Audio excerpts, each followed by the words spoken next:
Correção Ciências, semana 7, página 13. Bom, na página 13 é uma roda de conversa, onde tem um texto que fala aqui do Franjinha fazendo uma grande experiência. No final da história, a grande experiência dele seria o bolo, né? Que sofre uma reação química e cresce. Então, aqui fala de um sorriso amarelo. Sorriso amarelo significa um sorriso meio sem graça, tá? Então, aqui tem umas perguntinhas. Primeira perguntinha, o Cebolinha diz que entende sobre química, e a pergunta, e se você conhece essa ciência química? Então, aqui no caso, é pessoal, cada um vai responder aí do seu jeitinho, tá bom? Mas a química no dia a dia que a gente costuma fazer, é quando a gente cozinha, que a gente mistura alimentos, quando a gente mistura produtos de limpeza e faz a limpeza, higieniza a casa, higieniza o corpo, então nós temos aí, então, experiências químicas no dia a dia. Vocês aí, cada um responderam do seu jeitinho, tá bom? Bom, a grande experiência que o Franjinho estava fazendo era um bolo de chocolate. Então, a pergunta também aqui é pessoal, mas em via de regra, a gente usa farinha, ovos, fermento, açúcar, né? Pra fazer aí, no caso, o bolo. Do Franjinha tinha chocolate, tá bom? Então, para que precisa para fazer um bolo? Então, normalmente esses mesmos ingredientes. Se o bolo não for de chocolate, a gente não precisa pôr o chocolate, mas geralmente todo bolo vai farinha ou pode ser de trigo, de outro tipo de farinha. Ovos normalmente vai, fermento também, para ter a reação química e ele crescer. Açúcar, geralmente o bolo também vai, tá bom? Então, esses são os ingredientes mais usados para fazer bolo, ok? Vamos lá. Página 15. Aqui tem uma perguntinha na 15. O que acontece se você tentar esticar um elástico de cabelo e um pedaço de papel? Bom, o elástico ele consegue esticar, mas o papel, se você tentar esticar, ele vai rasgar, tá bom?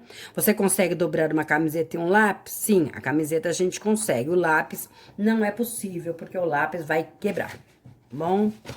Ainda na semana 7, ciências. Tem uma experiência, vocês fizeram, teve alunos que fizeram experiências excelentes, né? Mas, só para lembrar aí um pouquinho, era para pegar folhas de jornal, de papel e misturar um pouco na água, o jornal, depois os papéis. Primeira perguntinha, registrar sua observação. Então, no caso aqui, o jornal, ele é maior, né? É mais fino. O papel branco, ele é mais grosso, ele é menor. Então, são as diferenças aí nas observações, tá? Se vocês perceberem também, alguns de vocês até comentaram, o jornal, como ele é um papel reciclado e ele tem a tinta, né, das palavras impressas, ele tem um cheiro aí mais forte. Já as folhas em branco, elas têm um cheiro aí mais sutil, mais fraquinho, tá? Se você pegar esses papéis e deixar na água por um longo tempo, você vai perceber que o papel vai se desfazendo, vai esfarelando, vai sumindo, né? Inclusive, o papel é um dos recicláveis que se deterioram, que destroem mais rapidamente. Aqui na página 17, nessa atividade, era para colocar F ou V. F se fosse falsa e V se fosse verdadeira, tá? Primeira perguntinha é verdadeira. Tudo que a gente consegue segurar na mão é considerado matéria. Por quê? Porque matéria é tudo que ocupa lugar no espaço. A B, a massa é um objeto que pode ser medido com o uso de uma balança? Sim. Né? Geralmente a gente vai no mercado e a gente compra muitas coisas que são pesadas. Muitos pacotinhos que a gente compra, ele já vem pesado da indústria, né? Açúcar, café e outros. E alguns a gente precisa pesar.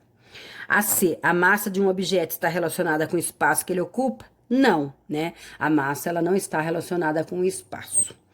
Então, essa é a única falsa. A verdadeira aqui é a D, o volume de um objeto está relacionado com o espaço? Sim, o volume está relacionado. Os objetos são formados por diferentes materiais? Sim, os objetos são formados aí por diferentes materiais, ok? Aqui nós temos para você lembrar de alguns objetos que você utiliza no seu dia a dia e completar o quadro a seguir. É pessoal também, mas eu coloquei alguns exemplos aqui para vocês, que vocês inclusive usaram, a maioria de vocês usaram esses exemplos também. Então, aqui um material, aqui o objeto que esse material que se faz com esse material. Então, por exemplo, o papel, dá para fabricar o caderno, o livro. O material plástico, eu posso fazer copo, régua. O material metal, eu posso fazer colher e caneta. O material madeira, banco, mesa, entre outros exemplos aí. Tá bom? Então, com isso, então, a gente encerra a semana 7, correção de ciências.